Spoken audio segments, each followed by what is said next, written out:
Pemirsa, jumpa lagi dalam National Intelligence Estimate. Pada episode ini, kami akan membahas tentang cyber, ancaman cyber, dan bagaimana kewaspadaan nasional Indonesia ke depan.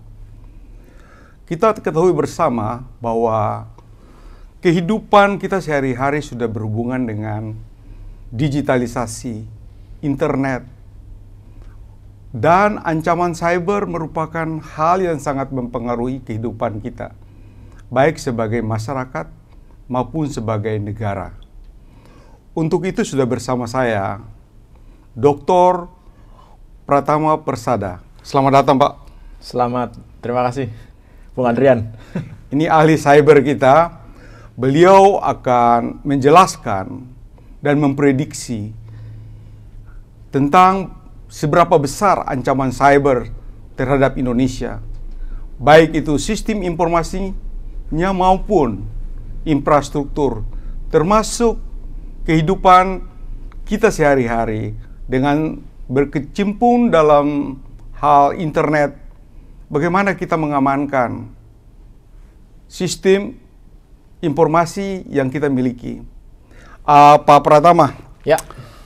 Bagaimana sebenarnya apa itu cyber? Mungkin kita sebelum menjelaskan lebih jauh, mungkin bisa dijelaskan apa sebenarnya itu cyber. Jadi begini, Bung Andrian, sebenarnya kita tidak perlu berpikir terlalu ribet ya kalau kita berbicara masalah cyber gitu. Pokoknya kalau kita berkehidupan, berperilaku, berkegiatan yang menggunakan internet itu sudah bisa kita bilang bahwa kita ini melakukan kegiatan cyber gitu. Jadi cyber itu adalah kegiatan yang kita lakukan di dunia internet, komputer, jaringan, aplikasi, kemudian network dan lain-lain begitu. Nah, ketika kita berbicara cyber, ketika kita berbicara internet, ketika kita terkoneksi ke internet, disitulah sebenarnya ancaman muncul. Kenapa? Karena internet pada awalnya tidak didesain untuk masalah security gitu. Sehingga ketika semua orang menggunakan protokol yang sama, internet protokol gitu, kita ngomongnya TCP/IP gitu, orang bisa melakukan aktivitas yang bisa merugikan orang lain. Dengan cara apa? Dengan cara melakukan penetrasi ke sistemnya orang lain begitu. Oleh karena itu kenapa kita bilang banyak sekali ancaman cyber gitu. Nah, ketika kita berbicara masalah ancaman cyber, artinya kita berbicara tentang ancaman-ancaman yang berpotensi muncul dari internet begitu, yang dilakukan oleh orang-orang siapapun sebenarnya gitu. Orang-orang ini kan banyak nih. Kalau kita menyebutnya biasanya hacker gitu kan. Nah, hacker pun juga sebenarnya terbagi dari berbagai macam level gitu. Mulai dari yang kalau kita ngomongin newbie ya, hacker-hacker yang memang ngetes-ngetes, nyoba aplikasi, tools hacking dan lain-lain begitu. Kemudian ada hacktivist. Hacktivist itu adalah orang yang menggunakan internet melakukan hacking untuk mengungkapkan aspirasinya, kayak demo atau menggunakan internet begitu. Iya, Pak Pratama, seberapa besar pengaruhnya cyber di Indonesia, khususnya dalam waktu-waktu yang terakhir ini? Kita lihat bahwa banyak sekali komplain dari lembaga, kementerian, maupun BUMN tentang ancaman cyber terhadap sistem informasi mereka. Bagaimana di Indonesia sekarang? Begini, Bu Andrian ya, ketika musuh kita itu adalah hacker-hacker yang kelasnya kelas rendah gitu. Kan Indonesia tidak punya musuh, Pak. Nggak ada. Kalau kita berbicara masalah cyber security, kita nggak ada musuh. Yang ada itu adalah musuh dan calon musuh aja. Betul. Nggak boleh kita bilang nggak ada musuh gitu. Kalau kita di dunia nyata, oke, kita berpelukan, kita berteman, antar negara kita berteman. Kalau kita berbicara di dunia cyber, nggak ada. Yang ada hanya musuh dan calon musuh.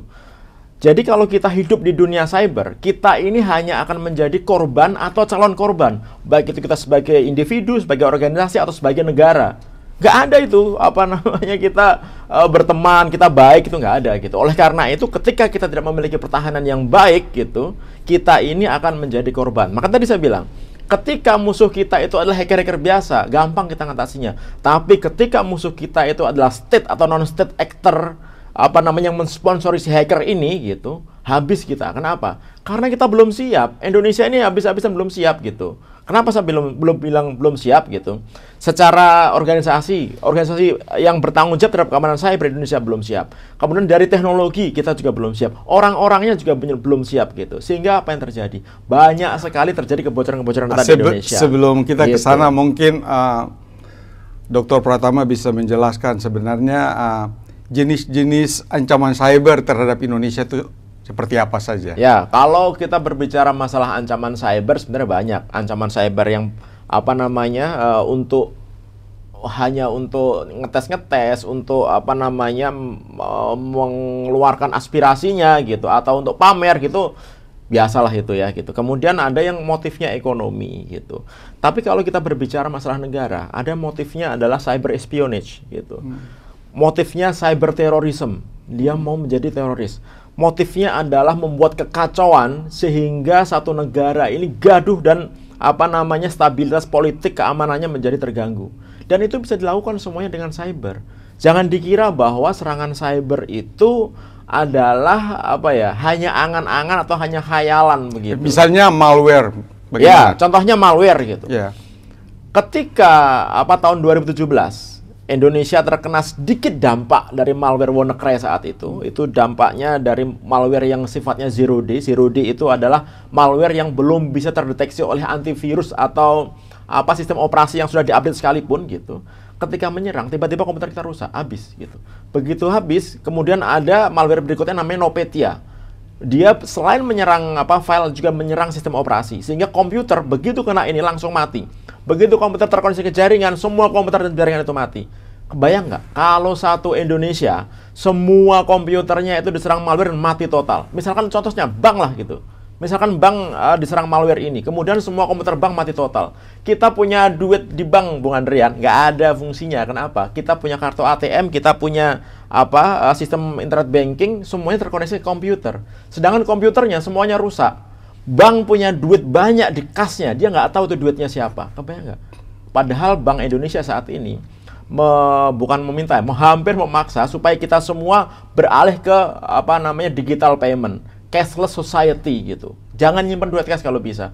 Bayangkan kalau kita nggak punya duit cash, kemudian terjadi serangan kepada semua bank di Indonesia, semua bank mati. Bisa nggak kita belanja di bank? Nggak bisa. Kita belanja pakai e-money, kita pakai tol pakai e-money, kita belanja ke Indomaret, Alfamart, semuanya pakai digital bank, pakai OVO, pakai GoPay dan lain-lain.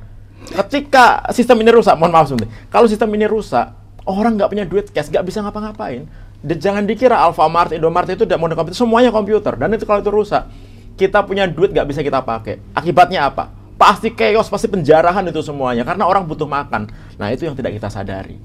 Iya. Gitu. Kalau kita melihat sebenarnya sumber ancaman itu dari mana saja, Pak Pratama? Kalau kita berbicara sumber ancaman, ini agak berbeda nih. Ketika kita berbicara perang konvensional, gitu, misalkan Ukraina melawan Rusia, gitu, ya kan? Kita bisa tahu nih, oh Rusia itu ketika kita sebagai Ukraina, kita tahu Rusia itu punya nuklir berapa, dia punya tank berapa, dia punya pesawat tempur berapa, pasukannya berapa, bisa dihitung. Kira-kira musuh kita ini siapa, bisa dihitung. Ketika kita berbicara masalah cyber, itu semua blank, hilang. Kita tidak tahu musuh kita siapa, kita tidak tahu kekuatan musuh kita seperti apa, kita tidak tahu kekuatan personelnya musuh kita itu seperti apa, kita tidak tahu cyber weapon yang digunakan itu seperti apa. Blank kita. Jadi siapapun bisa menjadi musuh kita, itu jadi masalah. Nah, ketika siapapun bisa menjadi musuh kita, dan ketika musuh kita ini memiliki cyber weapon yang sangat powerful, yang bisa digunakan untuk menghancurkan suatu negara gitu. Dan kalau kita tidak siap, jangan salah, bisa hancur negara kita.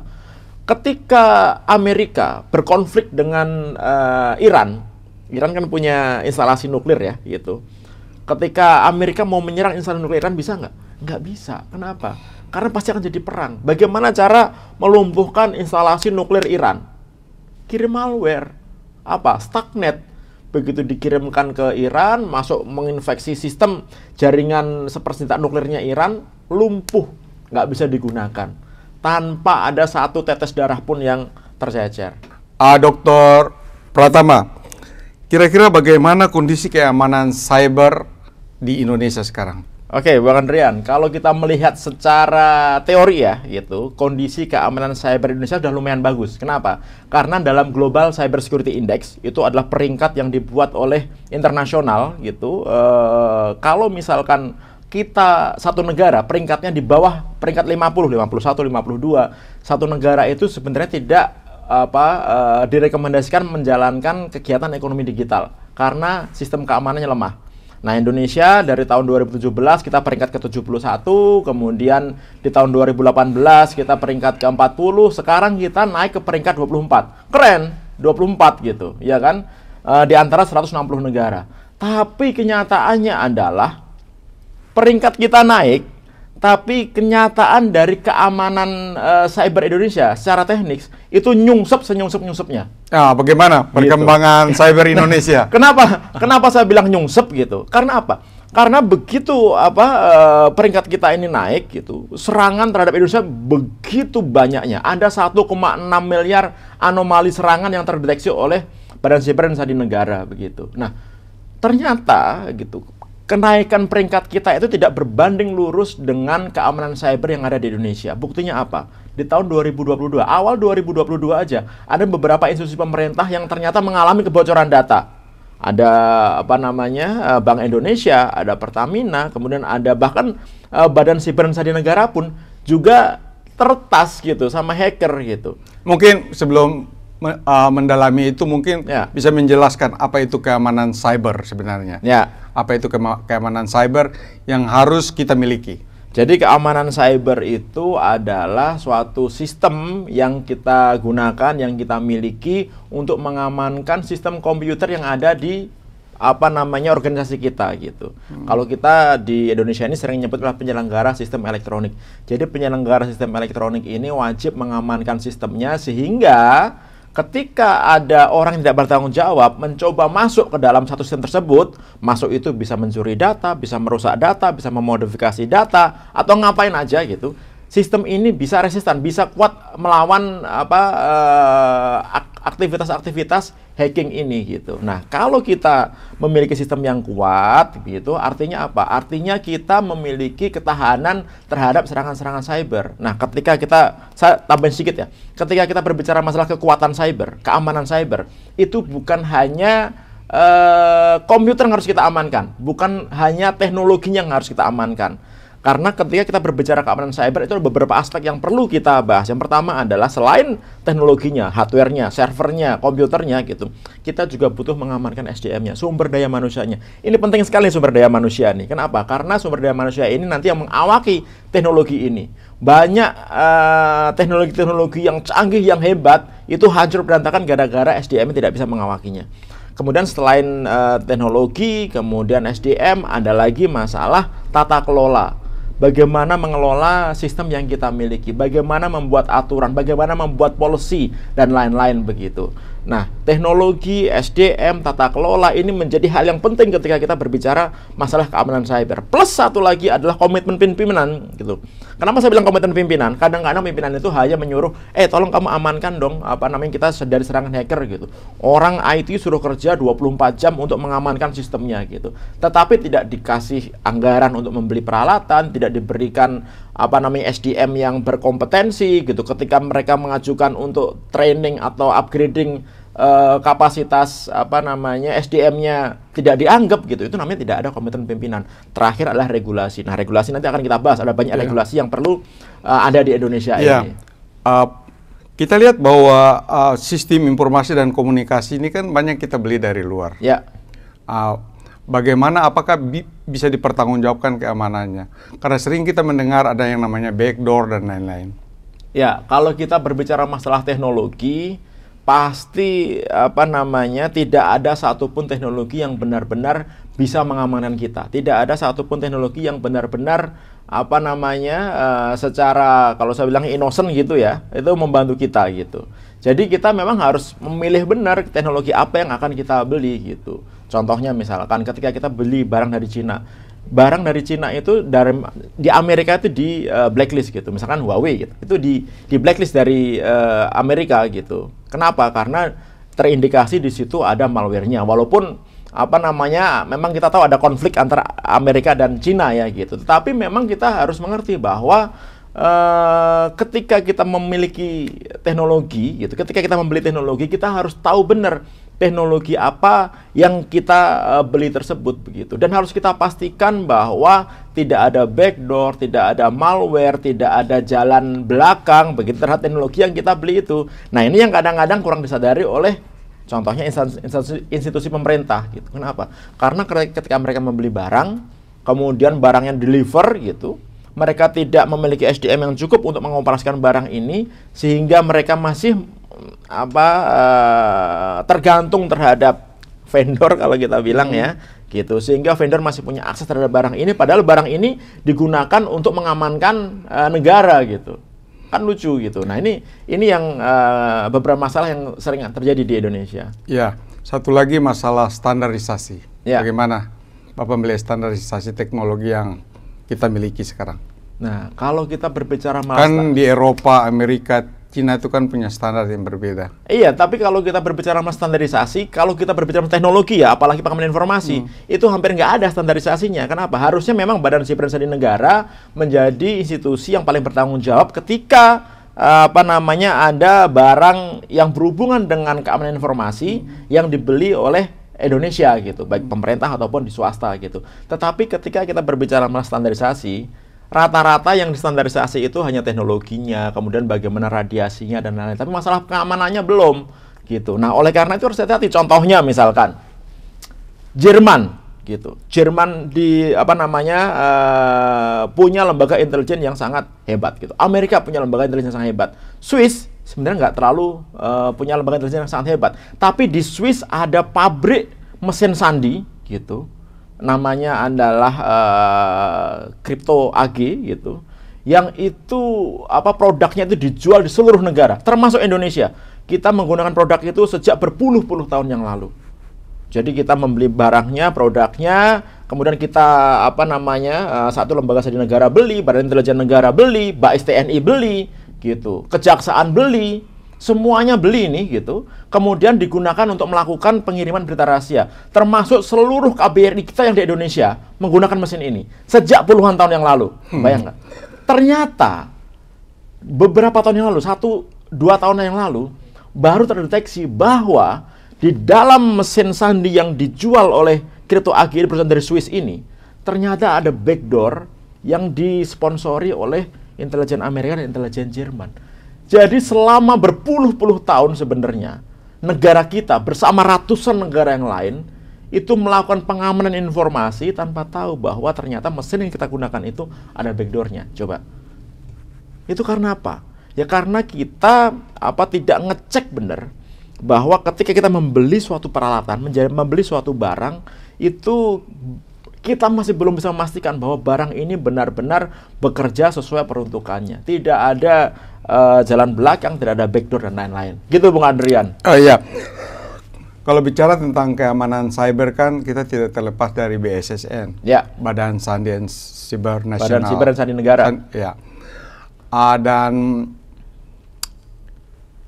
seberapa kuat atau seberapa kesiapan mereka untuk menghandle khususnya pengadaan sistem informasi dan komunikasi di misalnya badan-badan yang menangani hal-hal yang kritis, critical infrastructure. Ya. Gimana Pak? Gini, sebenarnya Badan Siber Sandi Negara ini adalah pengembangan dari lembaga sandi negara, adalah lembaga yang sangat strategis di Indonesia gitu.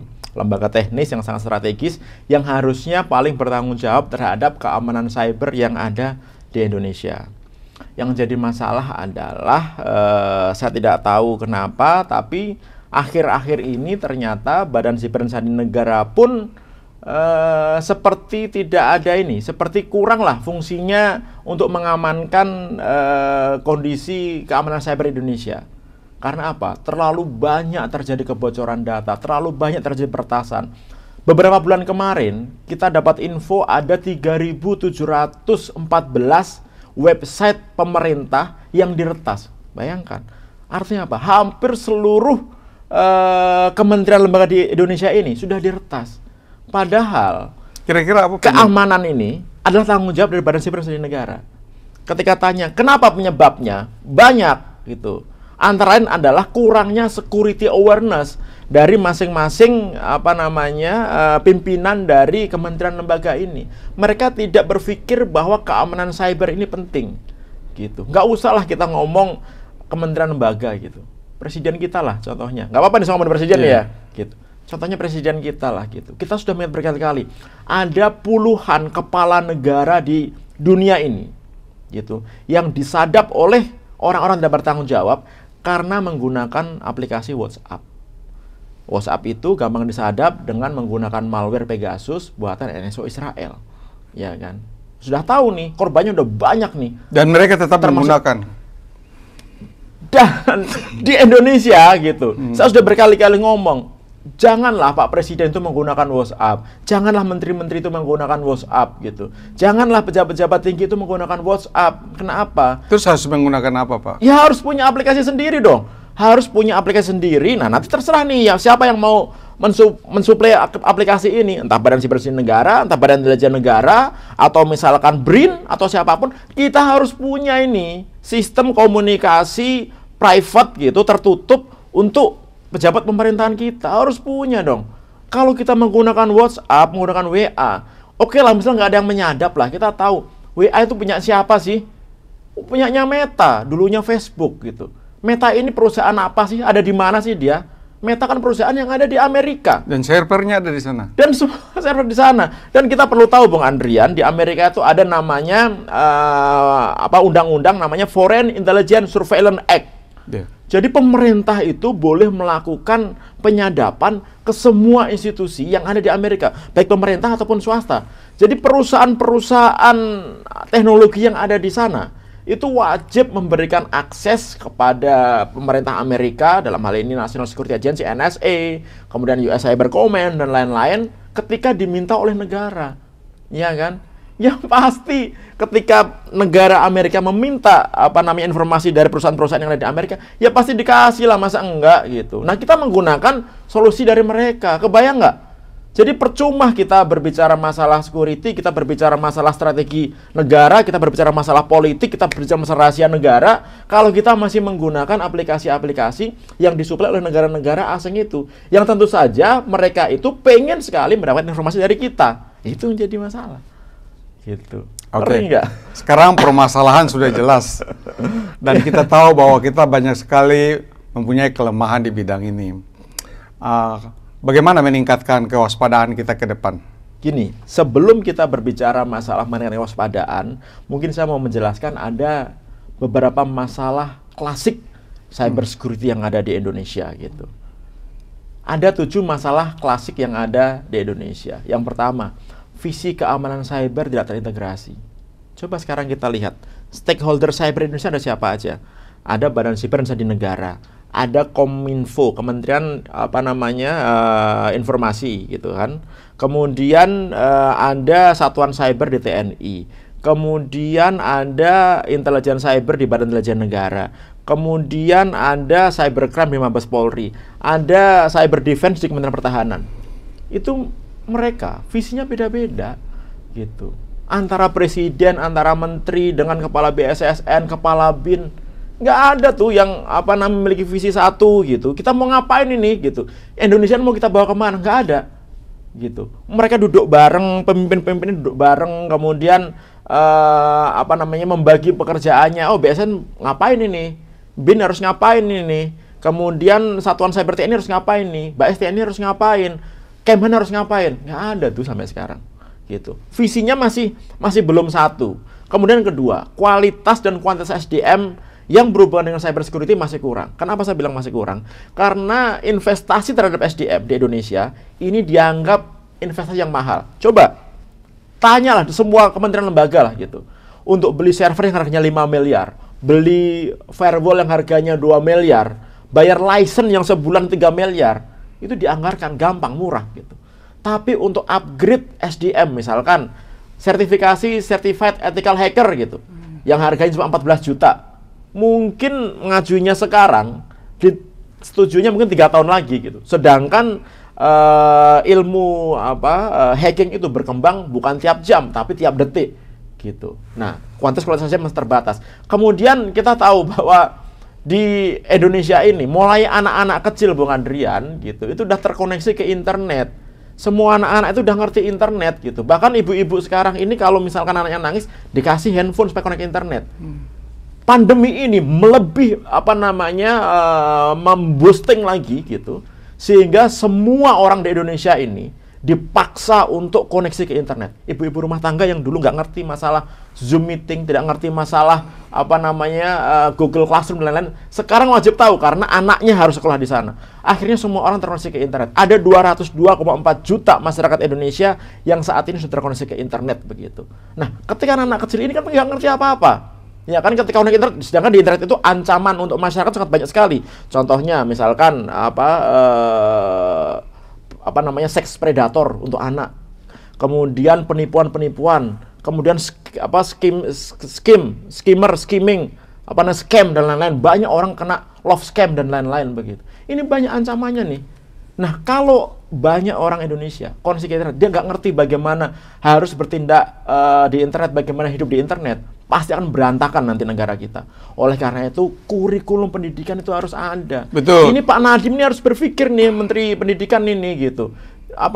Bahwa kita nggak bisa tiba-tiba masuk ke dunia cyber. Kan di dunia cyber itu, kalau kita petakan ya gitu, itu 95%-nya itu informasi yang mudarat, informasi yang tidak ada gunanya, informasi yang sampah gitu.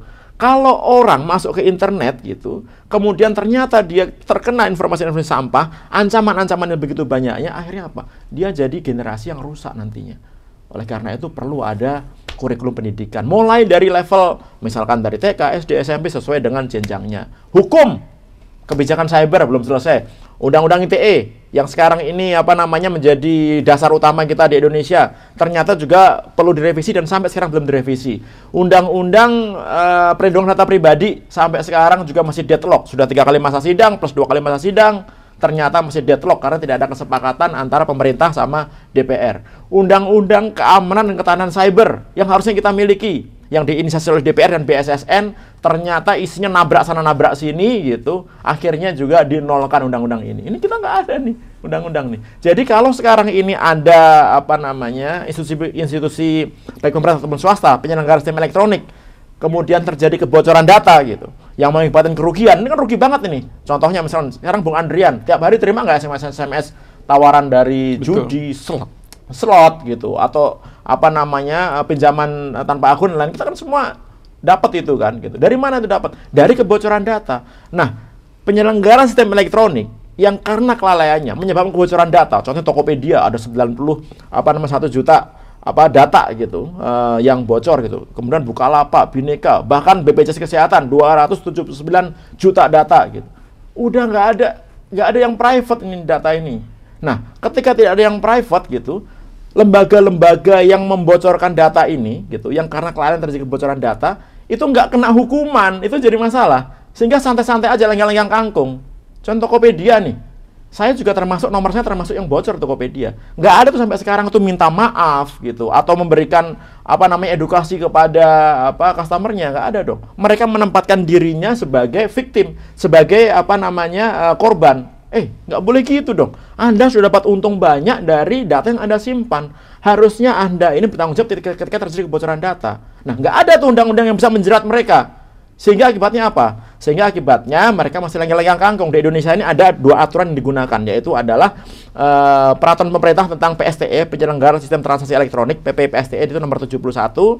Kemudian ada peraturan Menteri Kominfo nomor 20 tahun 2016. Ancaman hukumannya saya bilang ancaman hukuman untuk anak SD. Yang pertama peringatan lisan, peringatan tertulis. Yang ketiga itu dihentikan sementara jika terbukti. Keempat diumumkan di platform online. Sampai saat ini hanya sampai nomor 2 saja. Gitu. Jadi mereka nggak ada efeknya. Padahal kalau kita punya hukum ini, contohnya di Eropa gitu.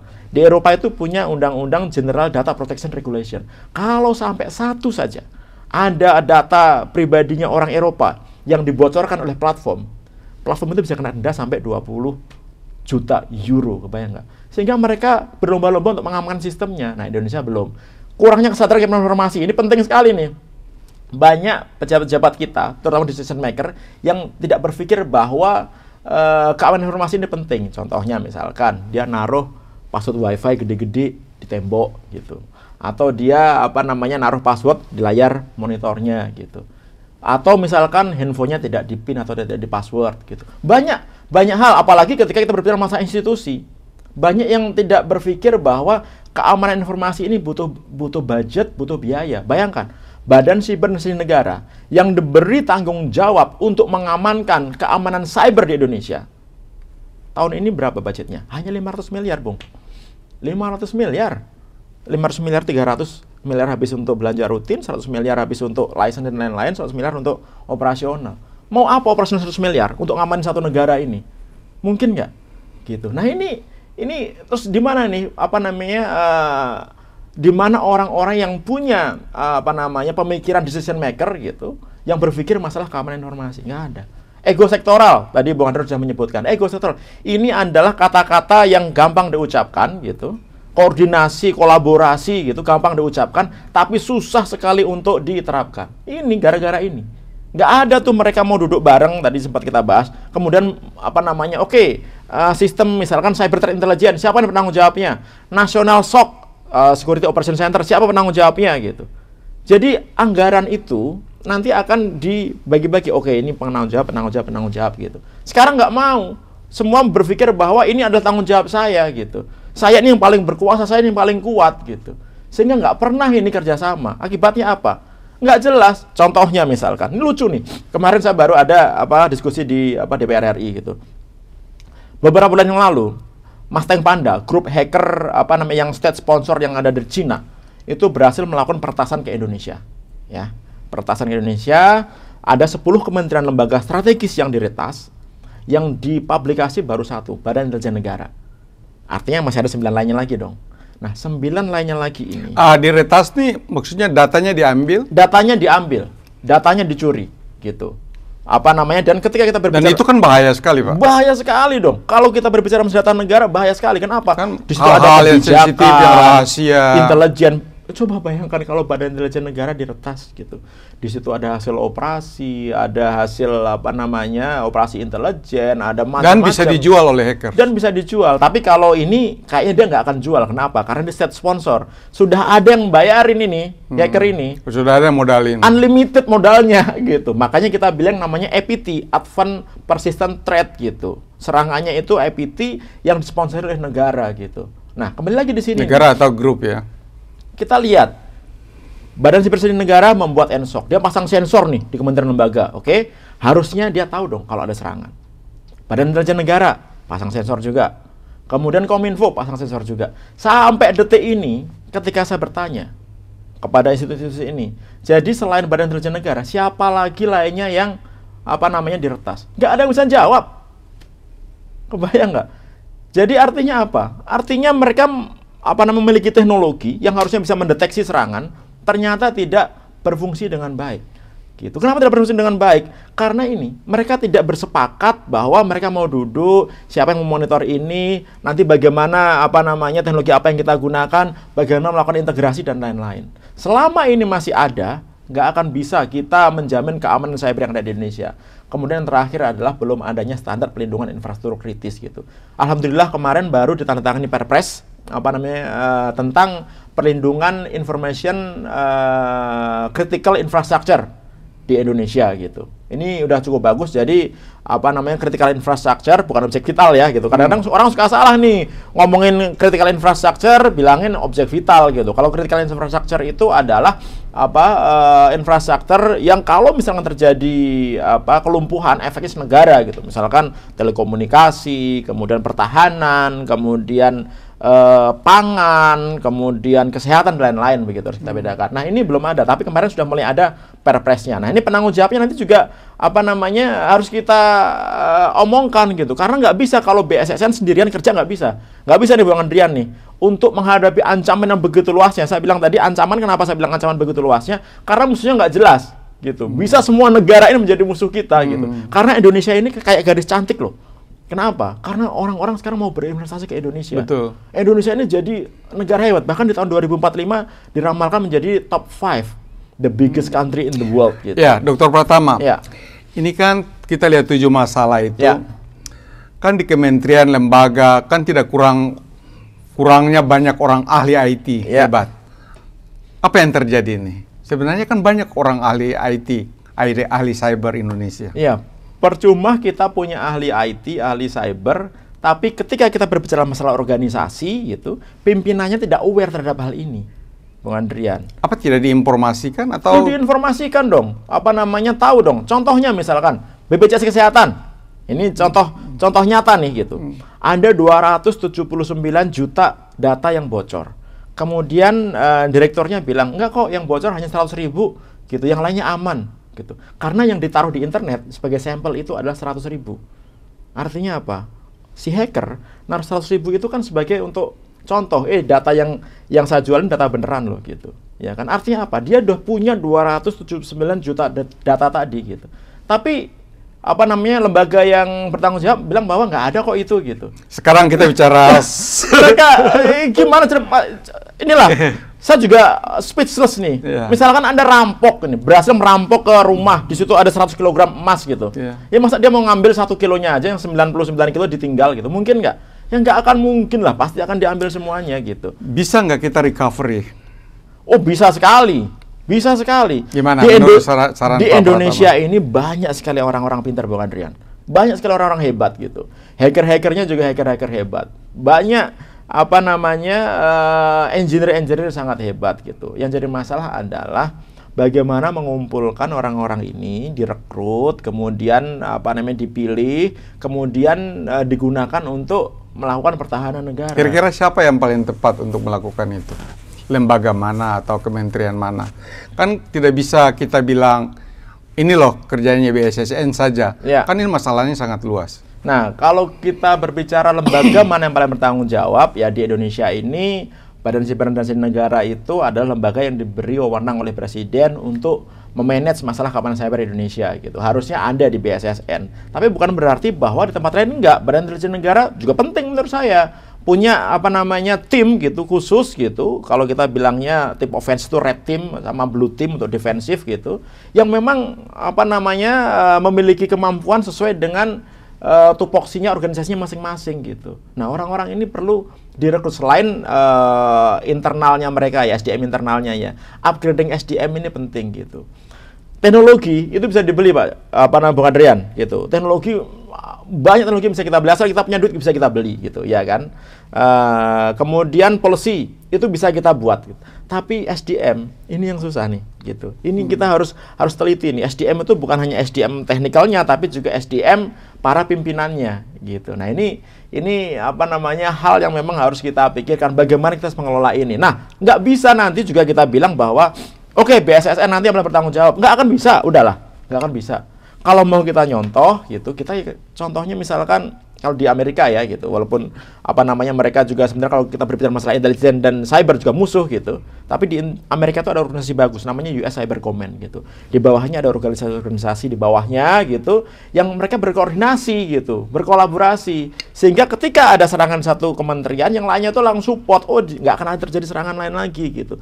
Dan US Cyber Command ini apa namanya pemimpinnya adalah gabungan, chief gabungan gitu dari semua institusi. Mereka punya apa namanya hak untuk melakukan eksekusi. Jadi bisa perintah ke angkatan lautnya, angkatan udaranya, ke pasukan cyber dan lain-lain gitu. Harus koordinasi, nggak bisa kalau cuma paling atas BSSN nih kita mau apa namanya mengamankan Indonesia, nggak akan bisa udah. Yeah.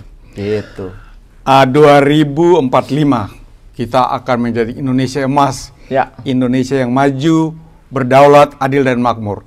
Amin. Kalau kita masih punya masalah seperti ini kan sulit sekali karena kita menjadi bulan-bulanan. Sulit. Untuk itu maka kita lihat ancaman dulu. Kedepannya seberapa besar sih ancaman cyber ini akan terus berlanjut terhadap negara kita? Oke, Bung Andrian. Kalau kita boleh jujur ya, gitu. Sebenarnya ancaman yang paling mengancam Indonesia ya dari serangan cyber ini, gitu. Kenapa saya bilang gitu? Nggak akanlah kita mau ada perang beneran, gitu. Nggak akanlah kita akan ada perang antara Ukraina sama Rusia seperti itu. Nggak akan kita akan di apa namanya jajah sama mana Inggris atau dijajah sama Amerika. Nggak akan berani lah gitu. Mungkin omong-omongan di luar, oh nanti Indonesia kalau macam-macam sama Papua nanti akan kita ambil alih. Udahlah itu, kalau menurut saya itu nonsen lah gitu. Tapi kalau serangan ini adalah serangan yang nyata, Kenapa? Karena serangan ini bisa melumpuhkan infrastruktur dalam satu negara. Bayangkan beberapa waktu yang lalu listrik kita mati 6 jam aja kita bingung. Gitu. Di Ukraina mati sampai seminggu, habis-habisan dia. Gitu. Bayangkan kalau misalkan infrastruktur kritis di Indonesia menjadi target serangan hacker, dilumpuhkan semuanya, telekomunikasi mati, kita nggak bisa handphone, nggak bisa nelpon, kemudian kesehatan semuanya infrastruktur mati semua. Sekarang banyak alat-alat yang basisnya menggunakan jaringan dan internet. Kemudian perbankan, sektor keuangan dimatikan semuanya, government dimatikan semua, kemudian militer mati semua. Hancur nggak kita? Iya. Hancur, udahlah. Kedepan nih kan kita akan menghadapi berbagai proyek atau kegiatan nasional seperti pemilu. Ya. Kemudian kita juga punya IKN. Betul. Kan harus aman, Pak. Betul. Gimana nih, harus berbuat apa nih? Ini juga Mas tadi bilang, security awareness. Bayangkan, ibu kota negara Nusantara yang baru. Ini kan mau dibangun nih, develop nih, ya kan. Ketika kita membangun suatu ibu kota negara, di situ nanti ada kantor-kantor pemerintahan gitu, yang harusnya ancamannya bukan hanya ancaman fisik, tapi juga ancaman cyber dalam pembahasan aturan turunan undang-undangnya gitu, atau pembahasan undang-undang tidak dilibatkan sama sekali Badan Siber Insani Negara. Nggak dilibatkan sama sekali loh, sama sekali nggak dilibatkan gitu, nggak ada di undangan, nggak ada dari Badan Siber Insani Negara gitu. Jadi dari top manajemen negara kita aja sudah berpikir bahwa BSSN itu nggak diperlukan, gitu. Cyber itu dipikirnya bukan ancaman, ini kan bahaya. Padahal ancaman yang paling nyata ke depannya adalah itu. Bukan hanya perang cyber ya, bukan hanya cyber war ya. Saya bilang tadi, ada cyber terrorism. Gitu. Ada cyber crime. Bank-bank gampang dicuri. Iya, dan kita lihat sekarang secara nyata di Ukraina, kita lihat di Israel mereka punya Iron Dome. Ya. Kemudian Rusia kemarin menggunakan laser terhadap drone-drone. Kan cyber semua, Pak. Sensor semua. Ya. Gimana IKN ke depan? Nah, ya harus dimulai gitu. Ya kan, belum terlambat kalau menurut saya. Kalau sekarang kan belum dipikirkan itu kan, masalah bagaimana pertahanan cyber di IKN gitu. Oleh karena harus dimulai. Siapa inisiatornya? Ya terserah nanti siapa yang mau duluan. Entah Badan Siber Insani Negara atau Badan Intelijen Negara gitu. Tapi kalau menurut saya, untuk menghadapi ancaman negara, bagusnya Badan Intelijen Negara gitu. Menjadi koordinator, bekerja sama, leading sektornya gitu, untuk menghadapi ancaman cyber yang nanti mungkin timbul untuk menghancurkan IKN kita gitu. Kan sudah ada Kominfo, sudah ada organisasi apa? Efektif nggak? Nah, itulah pertanyaannya. Gimana Bang Andrian? Jalan nggak? Mikirin nggak kalau ancaman utama ke depan itu ancaman cyber? Berpikir nggak? Sudah mengamankan belum? Gitu. Ada nggak strategi yang dibuat gitu? Bagaimana kita membuat pertahanan yang kuat gitu? Nggak usah jauh-jauh lah kita berbicara masalah kedaulatan negara kita gitu. Masalah kedaulatan teknologi aja kita masih belum ada gitu. Contohnya misalkan di Indonesia terlalu banyak orang tergantung terhadap media sosial, Facebook, Twitter, Instagram dan lain-lain gitu. Ya kan, termasuk Google dan lain-lain gitu. Bisa nggak kita maksa mereka untuk men-take down informasi ketika informasi itu membuat ribut atau rusuh di Indonesia? Nggak bisa loh gitu. Padahal mereka memberikan akses namanya whitelist. Ada Kominfo, ada BSSN gitu, yang harusnya ketika privilege itu digunakan gitu, harusnya platform nggak boleh bertanya-tanya. Ini akun yang membuat rusuh Indonesia gitu, harus take down. Mereka mau nggak? Nggak mau, karena mereka tahu bahwa kita tergantung sama mereka. Google contohnya, mau nggak mereka bayar pajak sesuai dengan keinginan kita, sesuai dengan apa yang mereka harus dibayar? Nggak mau. Dan mereka berani nantangin, kalau mau blokir aja. Bayangkan nggak? Negara loh ditantangi platform loh. Kalau mau blokir aja. Berani nggak kita mau blokir? Pasti nggak akan berani. Pengguna media sosial di Indonesia itu udah hampir 190 juta pengguna aktifnya. Facebook itu sekitar 130 juta, Instagram itu 86 juta. Sekarang TikTok sudah mulai mendekati Instagram gitu. Berani nggak kita melakukan? Sekarang kita masalah penguatan ekosistem cyber. Mungkin bisa dijelaskan sepintas gitu. Ya, jadi kalau kita berbicara masalah bagaimana melakukan penguatan, kita harus memperkuat ekosistem. Kita harus memperbaiki ekosistem cyber yang ada di Indonesia gitu. Artinya apa? Harus ada kerjasama, harus ada koordinasi. Kita harus mendukung produk dalam negeri. Banyak orang Indonesia, perusahaan-perusahaan Indonesia yang mereka punya produk untuk keamanan cyber ini juga gitu. Tapi kan ternyata nggak digunakan gitu. Ada beberapa teman gitu yang mereka merumuskan tentang bagaimana persenjataan kita ini harus bisa disupport di dalam negeri gitu, ya kan? Nah, ternyata juga akhirnya beli lagi ke luar negeri gitu. Nah, kalau di Indonesia ini tidak diperbaiki gitu, pola kerja tidak diperbaiki gitu. Bahkan sekarang ini ketika Pak Presiden maksa 40% anggaran harus dibeli dari dalam negeri gitu. Ternyata kan enggak. Datang dalam negeri, di rebranding, dijual lagi pakai nama lokal, padahal bikinan luar negeri juga gitu. Nah, selama itu tidak kita perbaiki, ekosistem tidak perbaiki, pasti nanti kita nggak akan mandiri. Nah, kemandirian ini menjadi kunci sebenarnya kedaulatan cyber kita. Kalau kita tidak mandiri, pasti kita tidak akan berdaulat gitu. Ya, selama kita masih beli terus, maka kita akan lemah. Ya, itu dari teknologi ya. Kemudian dari ilmu pengetahuan, kerjasama dengan akademisi, dengan praktisi, dengan komunitas itu juga penting gitu. Jadi nggak bisa kalau kita berbicara masalah kedaulatan cyber, itu nggak bisa pemerintah bekerja sendiri, itu nggak bisa. Gitu. Jadi harus ada koordinasi kerjasama yang baik. Diaspora kita banyak. Termasuk diaspora kita yang di luar negeri gitu. Karena diaspora itu juga menurut saya informasi penting gitu. Karena nggak mau pulang karena misalnya gajinya kecil, tidak diperhatikan dan lain-lain. Ini yang cukup menarik ini gitu di Indonesia gitu. Ketika kita berbicara masalah teknologi cyber ini gitu, keamanan informasi ini adalah ilmu yang memang tidak gampang mendapatkannya gitu. Nah, ketika orang memiliki ilmu ini, penghargaan terhadap keahliannya itu di luar negeri sangat tinggi sekali gitu. Nah, di Indonesia karena masih belum menganggap bahwa ilmu ini penting, dianggapnya kayak pegawai-pegawai dengan kemampuan yang standar gitu. Akhirnya apa? Ya mereka nggak mau lah. Contohnya misalkan masalah cloud security gitu. Ya kan? Orang belajar cloud security itu susah sekali gitu. Kalau di luar negeri gajinya mungkin sekitar 30 juta, di sini cuma digaji 5-7 juta. Ya orang pasti nggak mau. Gitu. Nah, ini nanti perlu dipikirkan juga tuh, bener tadi bukan Rian itu. Bagaimana kita bisa narik lagi anak-anak pinter, orang-orang pinter itu ke Indonesia tuh. Menurut Pak Pratama, kira-kira ancaman yang paling berat atau paling hebat itu ke depan itu ancaman apa kira-kira? Cyber jenis apa misalnya? Yang sekarang lagi adalah ransomware. Ransomware. Kenapa saya bilang ransomware? Kan ransomware sangat merusak. Gitu. Begitu kita kena, komputer kita ini langsung rusak gitu. Karena ransomware ini tidak hanya menyerang file, juga menyerang sistem operasi, sehingga komputernya benar-benar rusak gitu. Yang jadi masalah adalah dulu orang untuk bikin ransomware harus belajar programming, harus belajar script, harus ngerti jaringan, harus ngerti masalah cyber dan lain-lain. Sekarang ransomware ini disewakan, Bung Andrian. Namanya ransomware as a service gitu. Jadi grup-grup hacker besar gitu yang dia jago banget gitu.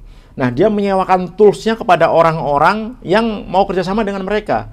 Jadi kita ini nggak punya kemampuan hacker, nggak punya kemampuan masalah jaringan, kita bisa nyewa tools ransomware ini gitu.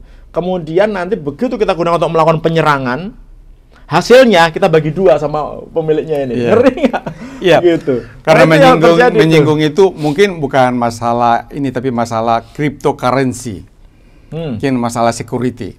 Kan banyak hal terjadi di bidang ini. Mungkin Pak Pratama punya pengalaman yang bisa share ke kami. Ya, kalau kita berbicara masalah cryptocurrency, pasti kita tidak akan geser dari teknologi blockchain ya, gitu. Ya, teknologi blockchain adalah teknologi yang memang servernya kita distribusikan sehingga tidak tersentral, sehingga jaminan keamanannya itu lebih bagus gitu. Nah, yang jadi masalah adalah ketika kita berbicara teknologi ini bagus nih gitu untuk masalah pengamanan informasi, untuk masalah security sangat bagus. Tapi ketika kita kaitkan dengan cryptocurrency gitu, kita harus hati-hati. Kenapa? Karena di sini ketika kita berbicara masalah mata uang kripto, ini kan aslinya nggak ada nih. Ketika kita berbicara masalah uang tradisional, ada jaminan, ada emas, ada macam-macam gitu ya. Ini kan nggak ada nih. Hanya bit code aja gitu, yang akhirnya digoreng sana sini sehingga harganya jadi tinggi. Gitu. Ini kan suatu ancaman juga terhadap ancaman ketika kita tidak bisa negara tidak mampu menjamin. keamanan. Ketika kita tidak, sebenarnya bukan masalah keamanannya ya kalau di sini ya Pak Jenderal ya. Keamanan ya penting gitu. Tapi masalah fluktuasi nilai uangnya ini yang akan bermasalah. Contohnya kemarin Luna kripto dari harga beberapa juta jadi jatuh jadi 0,00000 sen gitu. Kebayang nggak orang yang sudah berinvestasi banyak berapa ratus miliar ternyata duitnya tuh hilang lenyap sama sekali gitu. Bahkan beberapa negara di dunia nanti bisa dicek gitu. Ini negaranya bangkrut gara-gara dia menggunakan cryptocurrency ini sebagai alat pembayaran yang sah. Indonesia harus hati-hati. Jangan kita ikutan tren gitu yang kita belum bisa memanage-nya. Gitu, kita belum tahu bagaimana memanage cryptocurrency ini gitu sehingga akhirnya bisa membuat ekonomi kita kolaps. Karena fluktuasinya ini bahaya sekali dalam nggak usah ngomong 1 hari, dalam 1 menit gitu. Uang kita yang dari 100 juta itu bisa jadi 0 gara-gara cryptocurrency ini. Sebagai negara kan kita harus waspada, Pak, kewaspadaan nasional. Betul. Bagaimana sebenarnya apa yang dilakukan oleh negara melalui peraturan-peraturan mengandung yang mengatur tentang itu, kemudian lembaga-lembaga yang melaksanakan itu. Kita lihat bahwa sampai sekarang kan masih banyak kebocoran atau kelemahan-kelemahan. Itu karena mungkin masalah penguasaan teknologi juga. Artinya mereka tidak bisa mengantisipasi kalau ini bisa seperti tadi. Bisa drop dari sekian poin jadi 0, sekian poin. Balik lagi ya sebenarnya ya ketika kita berbicara masalah teknologi, kemudian ketika kita tergagap menggunakan teknologi itu, tapi kita tidak sadar masalah ancamannya yang kira-kira nanti akan mengancam teknologi tersebut, ya pasti kita akan keteteran, Pak Jenderal. Contohnya misalkan Bank Indonesia itu sekarang sudah membuat aturan-aturan untuk digitalisasi sistem keuangan di Indonesia, ya kan? Semuanya sudah digitalisasi gitu. Tapi ternyata sebenarnya di November 2021 saya udah bilang sama pejabat Bank Indonesia gitu, sistem Anda ini sangat lemah gitu. Kita cek sistem Anda sangat lemah gitu. Dan mereka bilang nggak ada masalah kok, kita bisa. Ternyata di tahun 2022 awal sistemnya dihack gitu. Walaupun meretasnya mulai tahun 2021. Oke, Pak. Bank Indonesia yang harusnya paling ngerti masalah keuangan di Indonesia, digitalisasi keuangan itu ternyata juga nggak kuat-kuat amat juga gitu. Yeah. Terus masyarakat kita gimana nanti kalau sudah menggunakan itu semua? Ya, yang terakhir ini agak serius dikit. Ya. Masalah cyber defense, cyber offense. Artinya kita tuh tidak defense terus dong, kita harus offense juga. Ya. Infrastrukturnya seperti apa? Jadi gini, infrastruktur defense sama offense itu hampir sama sebenarnya. Jadi kalau kita berbicara infrastruktur, nggak terlalu jauh beda. Orang-orangnya yang berbeda gitu. Jadi kita tahu bahwa kalau kita mau menjadi negara yang kuat, defense kita ini harus kuat dulu gitu. Jadi ketika defense kita sudah kuat, kemudian defense kita ini sudah bisa melindungi bangsa dan negara kita gitu, baru kita beralih ke offense. Memang nggak bisa kita hanya defense terus. Nah, offensive security ini juga penting dimiliki. Contohnya misalkan CSIRT lah gitu. Computer Security Incident Response Team gitu, ya kan. Zaman dulu CSIRT ini hanya digunakan untuk menangani ketika terjadi insiden-insiden cyber. Ada serangan cyber, bagian langkah mitigasinya, bagian perbaiki dan lain-lain gitu. Sekarang harus berubah gitu. CSIRT itu selain menjadi organisasi yang melakukan mitigasi ketika terjadi insiden cyber, dia juga harus memiliki kemampuan untuk melakukan ofensif. Harus bisa mendeteksi kira-kira siapa nih orangnya, siapa aktornya nih, bagaimana saya melakukan serangan balik nih. Harus dimiliki kayak gitu. Kalau enggak, kita akan buta terus siapa musuh kita gitu. Nah, ketika kita memiliki kemampuan defensif yang bagus, kita memiliki kemampuan ofensif yang bagus, baru nih kita berdaulat nih.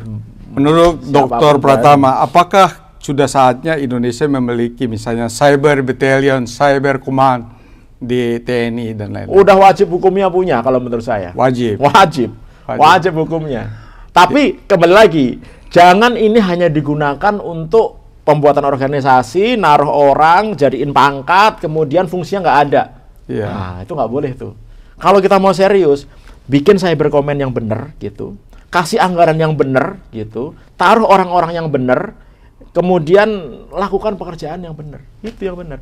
Ya, dan salah satu kelemahan Ukraina kemarin itu kan dimatikan atau di-jam sistem misalnya GPS-nya. Ya. Jadi kalau kita bicara cyber kan kita harus berbicara masalah outer space platform. Betul. Low orbit satellite Betul. dan lain-lain. Sudah saatnya belum? Udah dong. Kalau enggak, ini Elon Musk datang ke Indonesia ini habis kita. Iya, kenapa? gimana? Elon Musk itu berencana mau meluncurkan 44.000 satelit low orbit gitu untuk internetnya Starlink yang akan meliputi seluruh muka bumi ini. Kalau sampai itu ada dan tidak diatur di Indonesia nih misalkan dengan apa namanya kecepatan yang lebih tinggi, kemudian gangguan yang lebih sedikit, dengan harga yang lebih murah, coverage yang sangat luas, mati semua operator kita ini. Kalau operator mati, semua orang menggunakan itu, apa yang terjadi? Kita tergantung lagi tuh. Oleh karena itu semua pertanyaannya kan gitu, kapan kita punya kan? Iya dong. Kita itu siapa? Kita itu bisa negara, bisa swasta ya. Iya. Tapi gimana kemampuan kita, aset kita, bisa nggak membuat satelit, meluncurkan satelit? Bisa banget lah Pak, apa namanya, bukan berarti masalah uang dong, masalah anggaran. Kenapa? Sebenarnya bukan masalah uang, kita punya kok uang kok. Untuk ngatasi COVID kita habis berapa? Berapa ratus miliar kita? Berapa ratus triliun? Berapa untuk bikin IKN itu berapa ratus triliun kita? Kita ini pernah nikah 76 tahun loh. Bikin satu satelit untuk militer aja nggak bisa. Ongkosnya paling 10 triliun. Yang dikorupsi orang-orang itu berapa ratus triliun, berapa puluh triliun. Kita ngomong sedikit politik 2024. Kira-kira presidennya harus yang gimana ini? Yang harus berpikir bahwa ancaman cyber itu penting, bahwa ancaman itu dari segala sisi gitu. Jangan hanya berpikir ancaman konvensional, tapi juga ancaman yang unkonvensional gitu. Ancaman ini kan nyata ini. Nah, artinya apa? Harus punya komitmen. Taruh orang-orang yang benar di BSSN, taruh orang-orang yang benar di stakeholder cyber gitu, supaya negara ini kuat. Itu sih kuncinya, gampang. Ya, terima kasih Dr. Pratama. Pemirsa, demikianlah pencerahan kita pada saat ini di mana agak serius pembahasan tentang cyber security dan kewaspadaan nasional. Ini sangat dibutuhkan Indonesia menuju Indonesia emas, Indonesia yang adil, berdaulat, dan bersatu. Terima kasih.